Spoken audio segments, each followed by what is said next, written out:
Okay, so dun sa tanong mo, dun sa tanong mo kung paano hahanapin yung GIS. So sa sample na to, ang binigay sa akin is 84 Loretta CR, Richboro, Pennsylvania. Ang gagawin ko dyan, itinipe ko na siya dito. So ito na yon, Loretta 84, Pennsylvania. I-check mo yung 18957, yung zip code nila. 18957. So, ang next step ko is copy ko to and then pupunta ako sa Google Earth. Tapos ipipaste ko siya para dun sa geolocation. And then, ang next, pupunta ako dito sa Bing Map. Ayan. Tapos, i-click ko to. Ayan. Para minsan kasi may tulad nito, yan yung site. Tapos magra-right click ako, view bird's eye view. Makikita ko yung ano niya, yung isometric. Tapos click ko to para ma-rotate. At least may idea ka kung paano ang itsura ng site. So pagkatapos niyan pupunta ako dito sa regrid. Itatype ko siya dito. Tanggalin mo lang yung USA kasi yan, we could not find anything for that. Sorry. So tanggalin mo lang yung ito tapos click mo na siya. Ayan.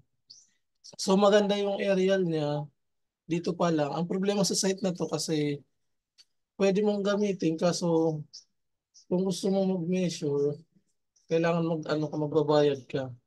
Pero maganda na to kasi may reference mo na rin siya. Ang next mo na gagawin is pupunta ka sa site na to ng Zillow. Tapos click mo yan. Ayan. Tapos ilagay mo. Tanggalin mo din yung USA. Next is dito sa Realtor. Ayan. Tanggalin mo din yung USA. Ngayon, dun sa dalawang site makikita mo, mula dito sa realtor.com, makikita mo yan. Ito yung address. Ito yung city or town or municipality. Ito naman yung count, county. Hindi pala. Basta dito sa pinaka ano, ito yung county, parang province nila. Tapos, hindi, state. Ito yung state. Ito naman yung county. Tapos ito naman yung town or city. Dalawa yan yung gagamitin mo. Ito at saka ito muna. Susubukan mo muna to. Tapos and then ito. Pag wala dito, nandito yan. Same lang din dito sa regrade. Pag i-click mo to dito, ayan, di ba? Pero pag i-click mo yan, Northern Box, Pennsylvania, USA. So ito yung US country, ito yung state, ito yung county, ito country, ito naman county. Ito naman yung town or city or ganyan. So, i-click mo yan, search bureau. So, ang gagawin ko na una, kakopy ko muna to. Kaso dun sa ano, di ba ito na yung AutoCAD ko. Pero may command doon sa ano, sa order, sabi 8.5 by 11. So, dito ko siya gagawin. Ang gagawin ko dyan, 8.5, tapos ilalagay ko siya dyan. I-click and drag mo lang. Para hindi mo na kasi pag baka dito ka, dito ka. So, ilalagay ko muna yung ano. Ayan. Tapos yung next, ito. And then, tapos pupunta ako sa regrade para dito sa taas. Pupunta tayo sa part na tinatanong mo kung paano hahanapin yung sukat nito, yung aerial na nakita mo. Ito kasi yung usual na practice ko. Hindi ako didiretso doon. Nilalagay ko muna. So okay, may zoning code, may parcel use code. Ito lang yung kukopyahin ko. Kung yung zoning code kasi R1 at saka 1010 yung ano. So zoning code is R1. Kinopya ko yung description, control C. Tapos 1010 naman yung ano niya. So actually alam mo na to. Inaano na lang natin. Tapos ito yung building area. Pupunta ulit ako dito. Pwede dito. Hindi kasi nakalagay yan. Pwede din dito. 36, 76. 36, 76. And then, yung lot, ito kasi lot acre yung inilagay niya. So, doon ako kukopya sa Yun ako kukopya sa dito. Dun sa pinakababa, makikita ko.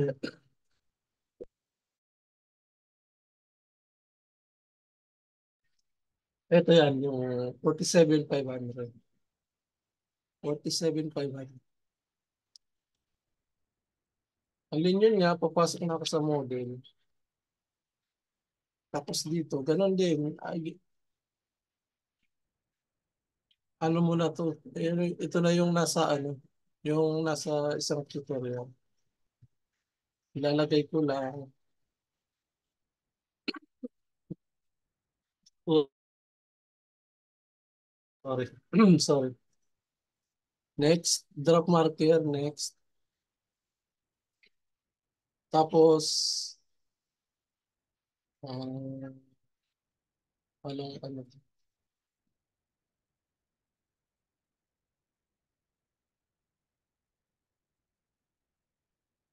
18. 18, ano.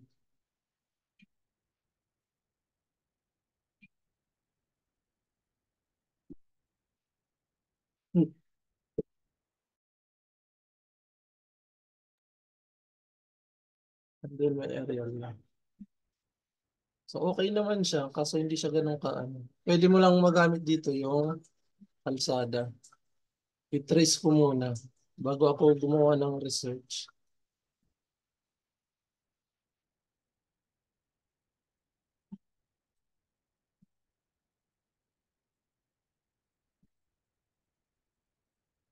Yung kalsada kasi, kahit naka-angle yung camera niya, yun pa rin.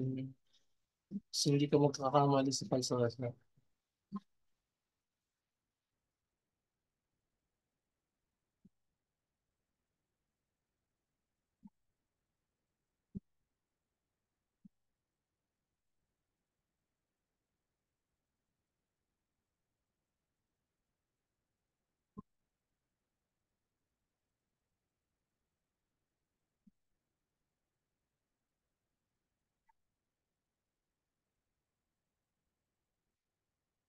Tapos ito, 3.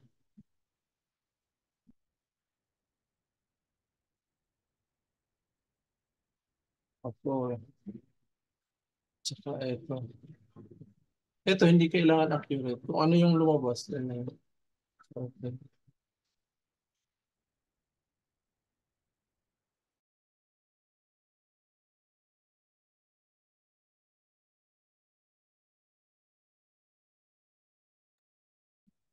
Tapos, pupunta na ako dun sa ano. So ngayon, sisimulan ko na yung research. Richboro, lalagyan ko lang ng parcel viewer.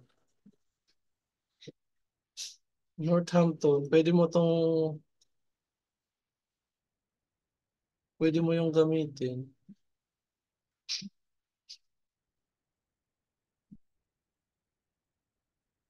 Security check lang may nadinig kasi. So yun, Northampton. So hindi mo siya magagamit. Wala siyang GIS. May map siya, pero PDF lang.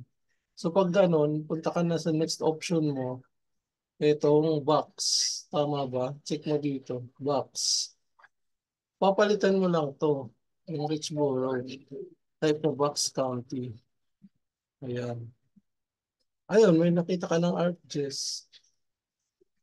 Ito. Posible nandito na to. PA. Pwede din dito.